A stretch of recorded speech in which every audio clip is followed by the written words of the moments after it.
How exactly does the law calculate the monetary value of a living, breathing human life inside a machine? Before 2019, Indian wage law was scattered across 4 separate acts. Parliament unified this fragmented system into a single, universal standard, the Code on Wages 2019.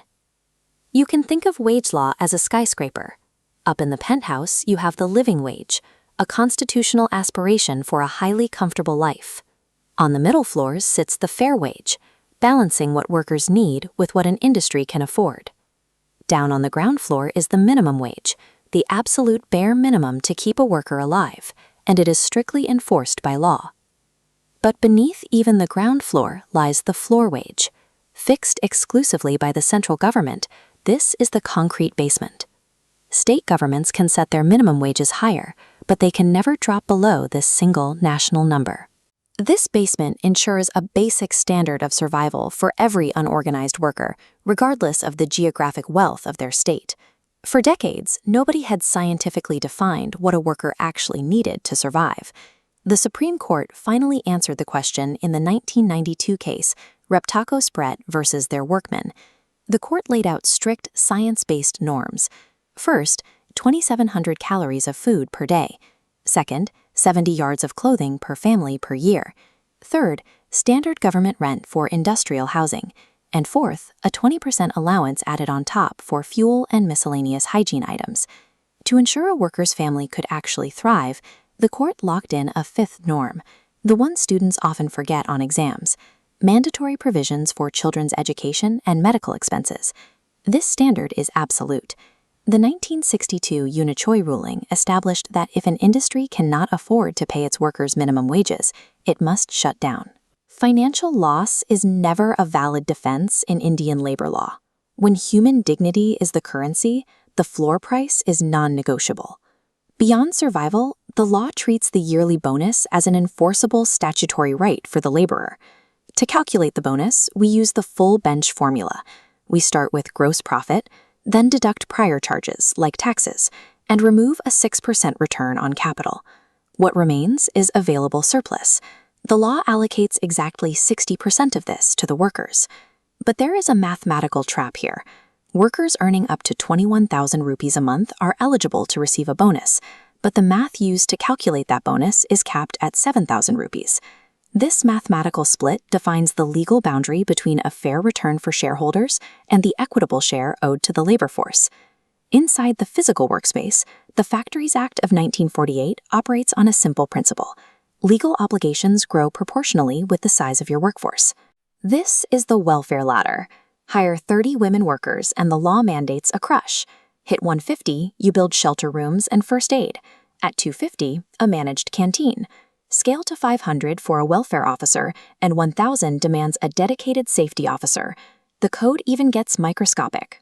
To prevent overcrowding, every single worker must be given exactly 9.9 cubic meters of space, and the walls around them must be thoroughly whitewashed every 14 months.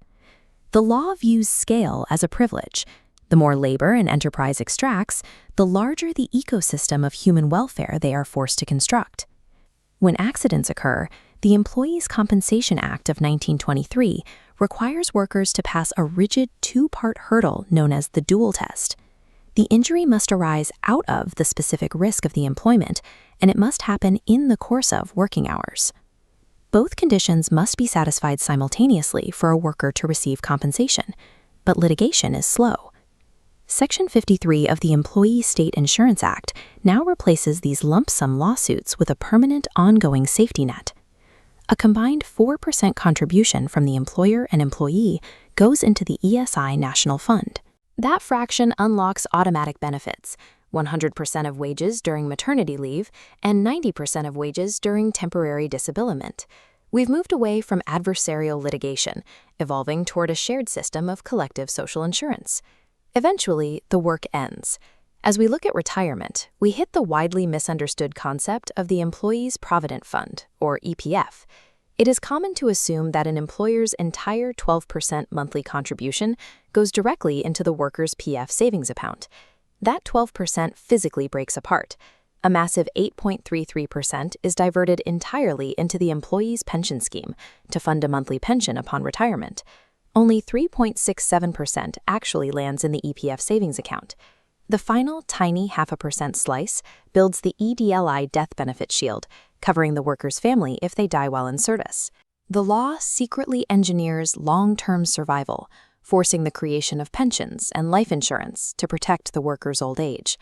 Then comes gratuity. This is the reward for giving an employer 5 continuous years of loyalty, dictated by one singular mathematical formula. You take the core wages, basic plus DA, and multiply that by 15 days of pay for every year of service. But the calculation has a specific trap. You don't divide by a 30-day calendar month. You divide by 26, representing the actual working days. Under the VP rule, gratuity can only be forfeited for violence on the premises or property damage. Poor performance or simple insubordination will not strip a worker of this money. Gratuity functions as a mathematically guaranteed statutory right, independent of an employer's personal gratitude. These individual rules track the worker's life cycle through a sequence of specific enforceable thresholds: 2,700 calories, a 60% allocable surplus. 9.9 cubic meters of breathing room, 26 working days. These numbers are the language of labor protection. By translating dignity into calories, cubic meters, and specific percentages, Indian labor law removes human value from the fluctuations of the market and anchors it in the precision of the code.